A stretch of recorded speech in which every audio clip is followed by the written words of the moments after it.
आप सभी को मेरा नमस्कार। प्यारे बच्चों, आज हम लोग जो 7वां चैप्टर है उसका अध्ययन करेंगे। पाठ का नाम है देश प्रेम।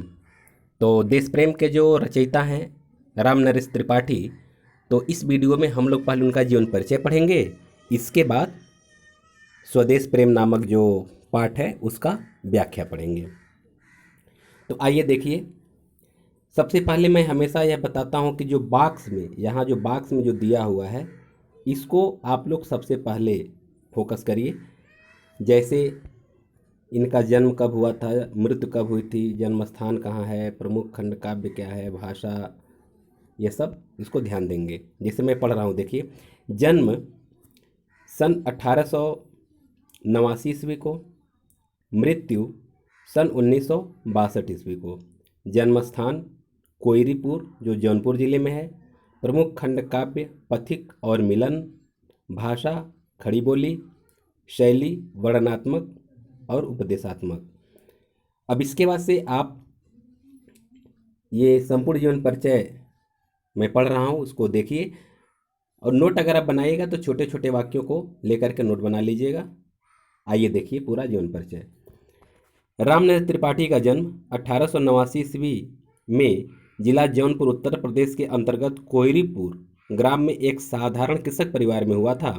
घर के धार्मिक वातावरण तथा पिता की परमेश्वर भक्ति का पूरा प्रभाव बालक राम नरेश पर प्रारंभ से ही पड़ा।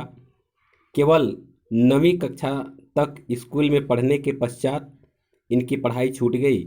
बाद में इन्होंने स्वाध्याय से हिंदी, अंग्रेजी, बंगला, संस्कृत, गुजराती का गंभीर अध्ययन किया और साहित्य साधना को ही अपने जीवन का लक्ष्य बनाया।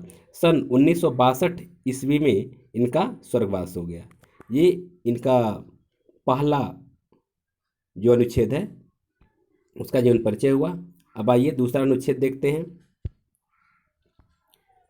त्रिपाठी जी मननशील, विद्वान तथा परिश्रमी थे। ये द्विवेदी युग के उन साहित्यकारों में से हैं जिन्होंने द्विवेदी मंडल के प्रभाव से पृथक रहकर अपनी मौलिक प्रतिभा से साहित्य के क्षेत्र में कई कार्य किए। त्रिपाठी जी स्वच्छंदतावादी कवि थे।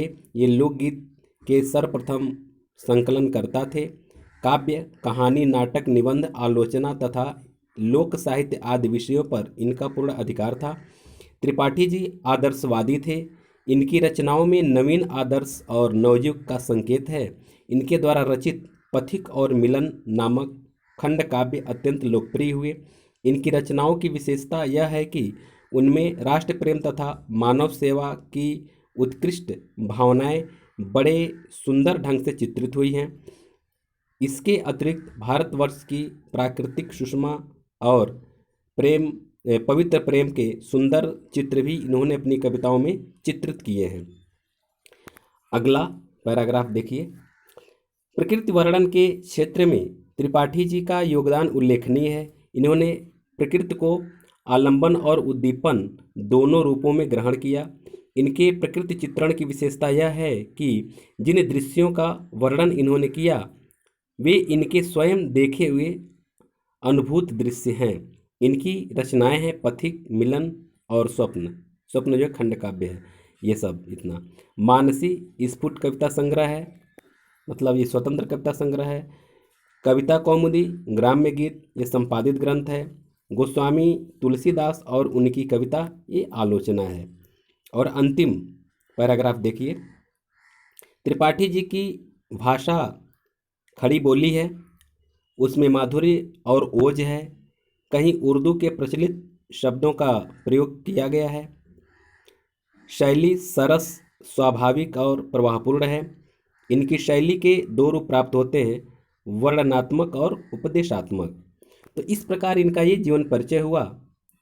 अब मैं आपको मोटी मोटी बात बता देना चाहता हूँ कि जीवन परिचय लिखते समय किन किन बातों का विशेष ध्यान देना चाहिए।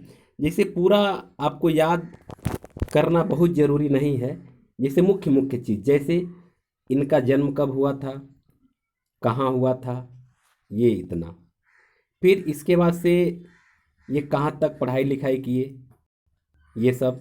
फिर इसके स्वाध्याय से किन किन विषयों का या किन किन भाषाओं का अध्ययन किए और इनका स्वर्गवास कब हो गया।